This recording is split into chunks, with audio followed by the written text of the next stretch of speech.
ಮತ್ತೊಂದು ಕಡೆ ಇವತ್ತು ಅಣ್ಣಾಮಲೈ ಬೆಂಗಳೂರಿನಲ್ಲಿ ಭರ್ಜರಿ ಪ್ರಚಾರ ನಡೆಸ್ತಾ ಇದ್ರು. ಈ ಸಂದರ್ಭದಲ್ಲಿ ಪ್ರತಿಭಟನೆಯ ಬಿಸಿ ಅಣ್ಣಾಮಲೈಗೆ ತಟ್ಟಿದೆ. ಕಾಂಗ್ರೆಸ್ ಕಾರ್ಯಕರ್ತರು ಚೊಂಬು ತೋರಿಸಿ ಪ್ರತಿಭಟನೆ ಮಾಡಿದ್ದಾರೆ. ಸುಧಾಮನಗರದಲ್ಲಿ ಚೊಂಬು ಚಿತ್ರದ ಫಲಕವನ್ನು ತೋರಿಸಿ ಆ ಪೇಪರಲ್ಲಿ ಏನು ಆಡ್ ಬಂದಿತ್ತು ಅದನ್ನೆಲ್ಲ ತೋರಿಸಿ ಆಕ್ರೋಶ ವ್ಯಕ್ತಪಡಿಸಿದ್ದಾರೆ. ಪೊಲೀಸರು ಮಧ್ಯಪ್ರವೇಶ ಮಾಡಬೇಕಾಯಿತು. ಆನಂತರ ಪರಿಸ್ಥಿತಿಯನ್ನು ಪೊಲೀಸರು ನಿಯಂತ್ರಣಕ್ಕೆ ತಗೊಂಡ್ರು. ಪ್ರತಿಭಟನೆ ನಡುವೆಯೇ ಅಂಬೇಡ್ಕರ್ ಪ್ರತಿಮೆಗೆ ಅಣ್ಣಾಮಲೈ ಮಾಲಾರ್ಪಣೆ ಮಾಡಿದ್ದಾರೆ.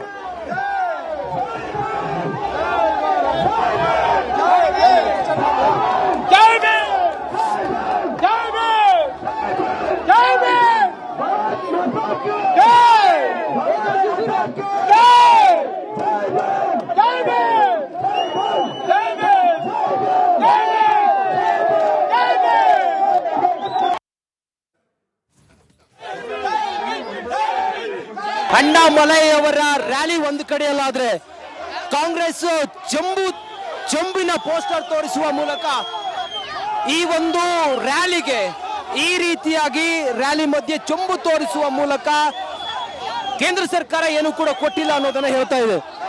ಹೇಳಿ ಬ್ರದರ್, ಏನಿದು ಎಲ್ಲರೂ ಫ್ರಾಡ್ ಕೆಲಸಗಳು ಮಾಡ್ತಾರೆ. 10 ವರ್ಷದಿಂದ ಏನು ಮಾಡಿಲ್ಲ.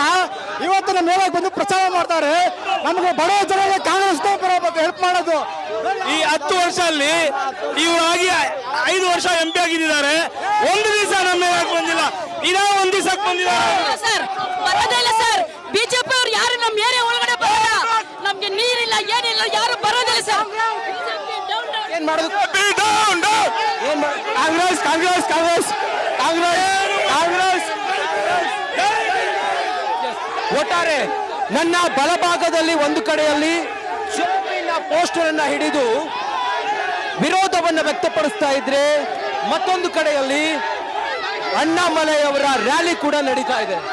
ಅಣ್ಣಾಮಲೈ ಅವರ ರ್ಯಾಲಿ ಈ ವೃತ್ತಕ್ಕೆ ಬರ್ತಾ ಇದ್ದಂತೆ ಇಲ್ಲಿ ಈ ಒಂದು ಬಿಜೆಪಿ ಅವರ ಪ್ರಚಾರಕ್ಕೆ ಅಡ್ಡಿಪಡಿಸುವ ಪ್ರಯತ್ನವನ್ನು ಕೂಡ ಮಾಡಿದ್ರು.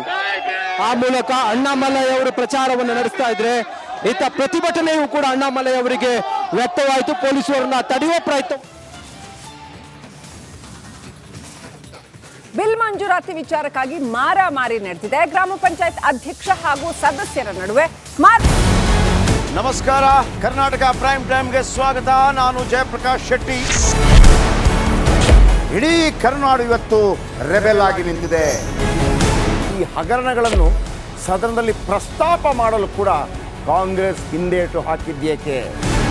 ನಿಮ್ಗೆ ಸಂಬಳ ಅದಕ್ಕೆ, ನಿಮಗೆ ವಾಹನ ಅದಕ್ಕೆ, ನಿಮಗೆ ವೆಪನ್ ಅದಕ್ಕೆ, ನೀವು ಅದನ್ನು ಸೆರೆ ಹಿಡಿಬೇಕಾಗಿತ್ತು.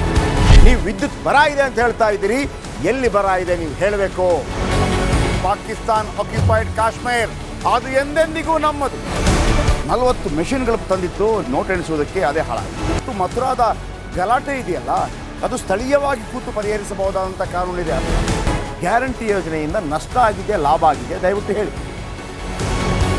Dawood Ibrahim most wanted criminal ಯಾವಾಗಾದ ಅಂದರೆ ಇಲ್ಲಿ ತನಕ ಭಾರತ ದೇಶದಲ್ಲಿ ಓರ್ವ ದಲಿತ ಪ್ರಧಾನಿಯಾದಂಥ ಇತಿಹಾಸವೇ ಇಲ್ಲ.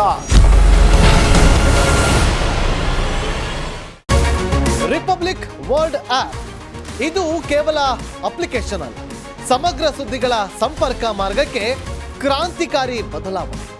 ರಿಪಬ್ಲಿಕ್ ವರ್ಲ್ಡ್ ಆಪ್ ಕೇವಲ ಸುದ್ದಿ ಅಪ್ಲಿಕೇಶನ್ ಅನ್ನ ಪರಿಚಯ ಮಾಡ್ತಾ ಇಲ್ಲ, ಬದಲಾಗಿ ಡಿಜಿಟಲ್ ಸುದ್ದಿ ಬಳಕೆಯ ಹೊಸ ಯುಗಕ್ಕೆ ನಾಂದಿ ಹಾಡ್ತಾ ಇದೆ. ಇದೊಂದು ಬ್ರೇಕಿಂಗ್ ನ್ಯೂಸ್, ಪ್ರಭಾವಶಾಲಿ ಕಾರ್ಯಕ್ರಮಗಳಿಗೆ ಗಟ್ಟಿಯಾದ ವೇದಿಕೆ. ರಿಪಬ್ಲಿಕ್ ವರ್ಲ್ಡ್ ಅಪ್ಲಿಕೇಶನ್ ಈಗ ಲೈವ್ ಆಗಿದೆ. ಗೂಗಲ್ ಪ್ಲೇಸ್ಟೋರ್ ಮತ್ತು ಆಪಲ್ ಆಪ್ ಸ್ಟೋರ್ ಎರಡರಲ್ಲೂ ಲಭ್ಯವಿದೆ. ಈಗಲೇ ಡೌನ್ಲೋಡ್ ಮಾಡಿ.